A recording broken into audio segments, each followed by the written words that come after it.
जैसे मैंने आपको कहा कि दो बहनें जिनका म्यूज़िक इंडस्ट्री में काफ़ी नाम है, काफ़ी काम किया, खूबसूरत आवाज़ें, म्यूज़िक पे बहुत काम किया, सूफ़ी म्यूज़िक पे बहुत ज़्यादा इनका नाम है और इतनी मज़े की बातें करती हैं। जब वही बात है, मुझे सारे सिंगर्स ऐसे लगते हैं इतनी धीमी आवाज़ में बात करते हैं और जब गाना गाना शुरू करते हैं तो क्या पिच होती है उनकी और क्या उनके सुर ताल होता है कि आप हैरान रह जाते हैं। जी, हमारे साथ हैं शबाना एंड शाजिया। अस्सलाम वालेकुम।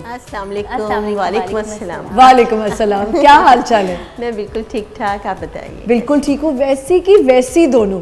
मैं जब आप लोगों से मिलती हूँ आप लोग और ही ज़्यादा यंग लगने लग जाते हैं। आपकी बहुत प्यारी, बहुत शुक्रिया। अच्छा, क्या चल रहा है आजकल? अभी तो हमने एक गाना अपना रिलीज़ किया है कुछ ही 4-5 महीने पहले। अच्छा। और अब नए सॉन्ग की तैयारी है, वीडियो बनानी है बस। अच्छा, वीडियो बनानी है। इंशाल्लाह रिलीज हो जाएगा वो सॉन्ग। ईद से पहले रिलीज हो जाएगा। हाँ, कोशिश इंशाल्लाह। इतना अरसा हो गया शबाना, शाजिया, आप लोगों को इतना मतलब म्यूज़िक में काम कर लिया, इतने लोग नए आते हुए देखे, सब कुछ।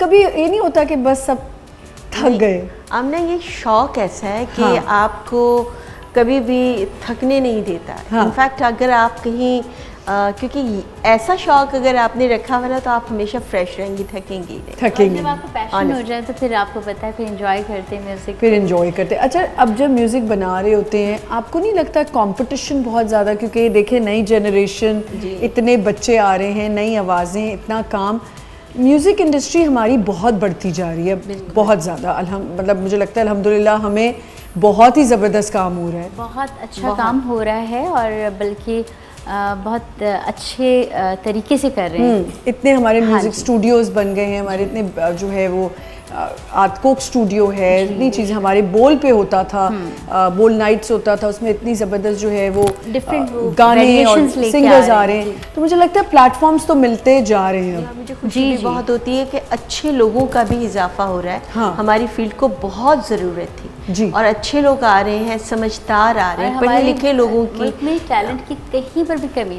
नहीं है, बिल्कुल नहीं, बस प्लेटफॉर्म्स की कमी होती थी exactly। जो अब मिलने लग गए हैं। आप लोगों को ये फील होने लगा है कि अब वाकई प्लेटफॉर्म्स हैं? पहले बच्चे जो है ज़रा बेचारे परेशान ही रहते थे, यंग जनरेशन, या आप लोगों के लिए भी परेशानियां तो रहती थी, कोई ऐसे प्लेटफॉर्म्स नहीं होते थे। अब आपको लगता है कि हैं? जी, अब टाइम के साथ साथ जो है वो प्लेटफॉर्म्स और अपॉर्चुनिटीज़ भी काफ़ी बढ़ती जा रही हैं और उसके साथ साथ जो है वो इस तरह के सिंगिंग कॉम्पिटिशन्स भी बहुत हो रहे हैं और उसके अलावा जो है वो सोशल मीडिया का ज़माना आ गया है। तो हर किसी के लिए अप्रोच करना बहुत इजी हो गया है और सब जो है वो अपना टैलेंट जो है वो शेयर कर सकते हैं इजीली। मुझे सोशल मीडिया की वाकई एक बात है शबाना, शाजिया, आप लोगों को लगता नहीं कि आप लोगों का टाइम ज़रा ज़्यादा टफ था? बहुत टफ इन लोगों के लिए आसानी हो गई है। इनफैक्ट मैं तो शाजिया का भी कहूँगी, शाजिया का भी ऐसा नहीं था, मेरा बहुत टफ टाइम अच्छा था। जी, मैंने बहुत स्ट्रगल की है और यानी कि टीवी के लिए भी भाग दौड़ है, बच्चों के शोज़ हैं, फिर बस क्या मैं वही। सोशल मीडिया का तो ये है ना कि आपने कहीं और जा भी नहीं रहे तो आप अपना चैनल बनाएं और अपने आप को खुद प्रमोट करें। मतलब आपने एक गिटार पकड़ा, हाँ, और आपने गाना गाया, या आपने गिटार भी नहीं, आप वैसे गुनगुना दें, आपको सुन लिया जाता है और अप्रिशिएट किया जाता है। लेकिन मुझे सबसे अच्छी बात ये लगी कि जुल्फ़ी जो म्यूज़िक में बहुत काम करें, उनकी मैं बार बार उनको मेंशन इसलिए करती हूँ हर अपने म्यूज़िक शो पे कि आई रियली लाइक इट कि how he goes and picks newcomers को बहुत ज़्यादा अप्रोच कर रहे हैं, बहुत ज़्यादा, जो मतलब गांव देहात में बैठ के एक म्यूजिक वीडियो डालते थे, या वो वीडियो भी बहुत मुश्किल है जी, अप्रोचेबल भी नहीं थे। बिल्कुल बिल्कुल। और यहाँ मैं एक छोटी सी बात यहाँ पे ऐड करना चाहूँगा कि पहले जो टाइम था वो काफ़ी ज़्यादा टफ था इस हवाले से कि आपको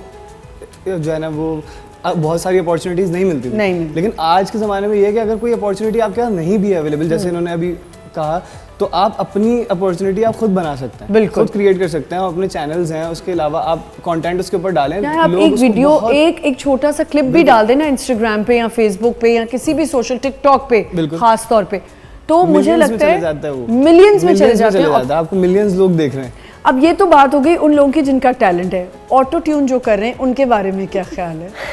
दोनों ऐसे नो कमेंट्स। एक्चुअली हम दोनों को ये पसंद नहीं। ठीक है, अगर कहीं उस सॉन्ग के अंदर ब्यूटी आ रही है, हाँ, तो उसको आप यूज़ कर सकते हैं, क्योंकि ये भी एक ज़ाहिर है वेरिएशंस होती हैं इसमें भी।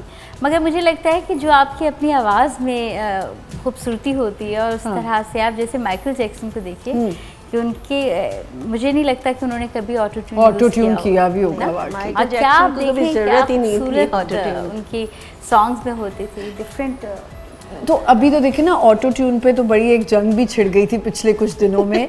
एक साल हुआ है उस बात को कि ऑटो ट्यून पे एक जंग छिड़ी थी, जो एक हमारी किसी एक सिंगर ने, बड़ी सिंगर ने किसी और सिंगर को कह दिया, और वो उन्होंने फिर उसका जवाब दिया कि मैं ऑटो ट्यून नहीं हूँ। तो ये इसमें कितनी सच्चाई थी वैसे, वो थी ऑटो ट्यून? ये मुझे नहीं पता एक्चुअली, मगर हमने भी ये सब सुना था। सारी की सारी फ्रेंड्स हैं, अगर हम कुछ कह देंगे तो नहीं अच्छा नहीं लगेगा। आप ऑटो ट्यून पे कुछ कहना चाहते हैं? अच्छा, मैं ऑटो ट्यून के हवाले से थोड़ी सी, अगर मुझे मौका मिले तो आप थोड़ा टाइम दे तो मैं उसको थोड़ा सा डिटेल में बताऊं। नहीं, आपको मैं टाइम नहीं दे रही, बस सही है, कोई मौका नहीं, मैं आपको दे रही, छोड़ दी। प्रोडक्शन के हवाले से अगर हम देखें तो जो हमारे इंस्ट्रूमेंट्स होते हैं उनको हम एक स्पेसिफिक जगह पे ट्यून करते हैं। हाँ।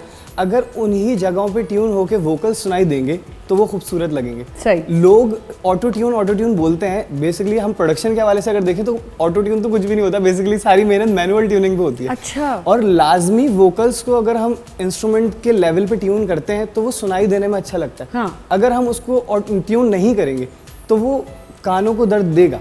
सही। वो उस लेवल पे आप उसको जो है ना वो नहीं खूबसूरत बना सकते। तो वो लाजमी कहीं ना कहीं जो कर रहे होते हैं बेसुरे को सुर में लाने का मतलब है ऑटो ट्यून। एक सेकंड, ओवरलैप ना करें प्लीज, आप लोग सब ड्राइंग रूम में। बेसुरे को अगर सुर में लाना है तो ऑटो ट्यून कर दें। ठीक है। अगर आपको बहुत ज्यादा टाइम कंज्यूम नहीं करना अपनी रिकॉर्डिंग में तो आप ऑटो ट्यून यूज करेंगे कि 5 मिनट में। आप कुछ कह रही हैं, इनको वो मैं सुनना चाह रही हूँ, क्या कह रही नहीं, बस मैंने यही कहा कि ये ज़रूरी होता है, मगर हर जगह नहीं, मुझे नहीं लगता। मेरे हिसाब से ये है कि अगर कोई सुरीला इंसान गाने वाला है, जो सुर जानता है, जो गाना जानता है, अच्छा गाना जानता है, हाँ। तो उसको इतना रिलीफ मेरे हिसाब से ऑन रिकॉर्डिंग मिलना चाहिए कि उसकी आवाज़ें खूबसूरत अंदाज से आगे बढ़े। और हर जगह पे हमारे हिसाब से मैं आपको बताऊं तो जितने भी गाने आते हैं ना, वो सब में जो है ना वो ट्यून लाजमी होता है, क्योंकि अगर हम ट्यून ना करें तो वो चीज़ उसके स्टैंडर्ड पे जो है ना वो पूरी उतरेगी नहीं। अब डिपेंड नहीं करता अगर कोई बंदा ये डिफरेंस ना, अगर आप अब ऑटो ट्यून की बात है तो मैडम नूरजहां के किसी गाने को हम ऑटो ट्यून कर सकते हैं? हम कभी नहीं कर सकते। हाँ, रियाजत इतनी वो अच्छी हो तो फिर तो कोई बात ही नहीं है। खान साहब गुलाम अली, उनके किसी गाने को हम ऑटो ट्यून कर सकते हैं? No, never. अगर हम नुसरत फ़तेह अली खान साहब की, अगर हम उनके गानों को ऑटो ट्यून करेंगे तो आप क्या बर्दाश्त करेंगे ये बात? बिल्कुल भी। मुझे लगता है कि कभी भी नहीं हो सकता। जो लोग रीमेक बनाते हैं, जो बड़ी रीमेक्स होते हैं, मुझे तो उस पर गुस्सा चढ़ जाता है। देखिए, एक तो बहुत बड़े सिंगर आ गए इस दुनिया में, आप लोग उनका मुकाबला नहीं कर सकते। बिल्कुल नहीं। और वो मैं उनको ऑन एयर कहना चाहती हूँ कि प्लीज हम आपको बुलाना हमेशा याद करते हैं यार, मैं उनको बुलाना चाहती हूँ, वो पता नहीं टाइम ही नहीं दे रहे। अब तो मैंने ये भी सुना है कि वो हैप्पी बर्थडे कहने का भी, विश करने के बहुत पैसे ले रहे हैं। लेकिन मैं आपसे चाहत फ़तेह अली खान साहब, मैं आपसे रिक्वेस्ट करना चाहती हूँ कि आप प्लीज़ मेरे शो पे आएँ, और मैं बहुत ज़्यादा आपसे मिलना चाहती हूँ, इंटरव्यू करना चाहती हूँ। मैं जानना चाहती हूँ वो राग कौन सा है, उस राग के बारे में मैं जानना चाहती हूँ। मैं आपके साथ वो गाने गाना चाहती हूँ जो आप गा रहे हैं। नहीं, मुझे लगता है जिस दिन कॉमेडी होगी ना उस दिन चाहत। देखिए, मैंने एक बात देखी कि अल्लाह उनको इज्जत दे रहा है, और अगर वो देखिए, मैं उनको इस तरह ज़रूर पसंद करती हूँ कि वो हंसा रहे हैं दुनिया